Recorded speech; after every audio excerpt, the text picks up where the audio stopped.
So, without further ado, because I'm sure he's a very busy man, Vice-Chancellor Trevor McMillan, thank you for coming to open the conference for us. And as I said, thanks to everybody in Kiel for their assistance in setting up the conference. Thank you.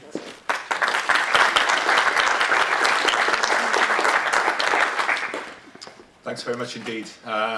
It's a pleasure to be here, and a pleasure to see all of you here.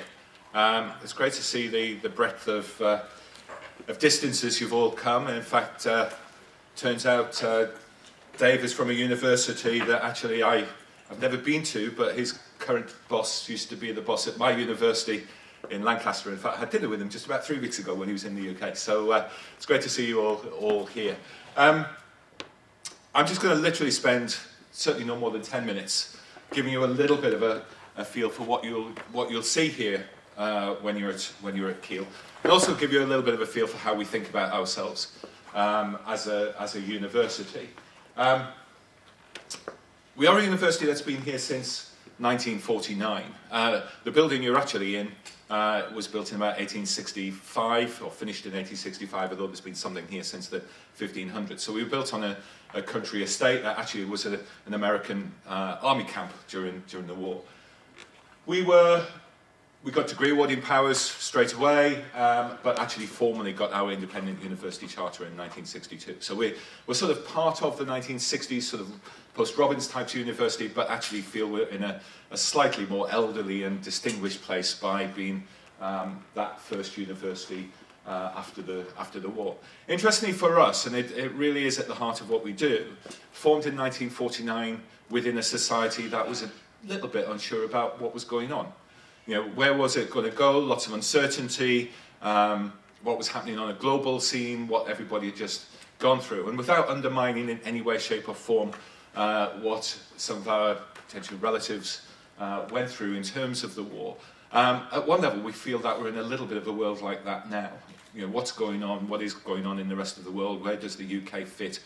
What do we need to do for our students in order to prepare them for a world that will be very, very different? Probably even in 5 years' time, but certainly over the 40 to 50 years of their working lives and their active lives. And that's really where a lot of what you're going to be talking about, I think fits, because I think the sorts of things that you're going to be talking about really do form an important base for how we make sure our students, and indeed our staff, as they go through, because many of our staff probably still have 30 or 40 working years ahead of them, how are they going to adapt? How are they going to be fully aware of the opportunities that are available to them in different ways, applying technology, but also actually just doing things very, very differently? And I'll come back to that right at the very end. Now, I've been told already that there's a little bit of a competition within this organisation as to which is the biggest campus in the UK. Now, I can assure you that Kiel is the biggest campus in the UK, 620 acres. I am a little bit threatened, to have to say, again, by my previous university, Lancaster, since they just bought a golf course, but I'm not quite sure that counts. But nevertheless, we have a beautiful campus here, whether the biggest or not. Quite a compact central core with all of the academic activities, the accommodation feeding out from that. And then, if the sun does come out the back of this building, we have got 8 lakes and woodlands that literally you can, it's pretty much a full hour's walk right down to the M6 and round and back up. So hopefully you'll see around Kiel Hall in particular a beautiful, beautiful campus. We're about 2,000 staff. We're fairly broad-based. We don't do big engineering, but we do aspects of engineering. That's really the only big subject that we don't cover off. Around about 10,000 students here on campus, 3,000 of which live on campus, although again I'll come back to the living in a moment. The other thing though that we have that makes us just a little bit different is a fully integrated science and innovation park. So again, if you came on campus down the hill, the 4 big buildings down your left hand side with IC, something on the side, they're our innovation park, our science park. And actually we've got another building that opened last August, which is pretty much now full with companies. So that again gives us a slightly different feel, and actually some of the companies that are in there are technology based as well. Again, as you wander around campus in terms of some of the developments, we're just finishing an extension to our Life Sciences building, the Huxley building, that will be ready for the students arriving in the summer. But the big building site, again, as you came down the hill on the right-hand side, that's 450 new bedrooms that are replacing some that we've got out in the village on the edge of campus. Students today, or at least the parents of students today, seem to like the idea of being in ensuite bedrooms rather than more basic bedrooms, and so we're having to accommodate some of that. And in fact, one of the reasons I've got to rush straight off after this little spiel is that we're very close to finalising a deal that will hopefully see another 2,500 new bedrooms on campus over the next 5 years. So really trying to invest but maintain that community feel, which we think is vital. More science labs, new home for our management school, both again on the horizon, hopefully starting building in the next few weeks and months. Some of you might come from universities that actively chose not to advertise their TEF result last week. We actually, if any of you read 1KG and their website, we were, alongside Loughborough, allocated an outstanding award for our marketing that we did after that. I'm not sure whether it's the best thing, but nevertheless shows how enthusiastic we were about our result last week. And it's partly because it reflects a whole series of different accolades that we've had. If you were to walk away from Keele with one message of what it's Keele about, we very much see ourselves as a university where we do some very high quality, world-class research in fairly focused areas. We're not big enough to do really, really big stuff.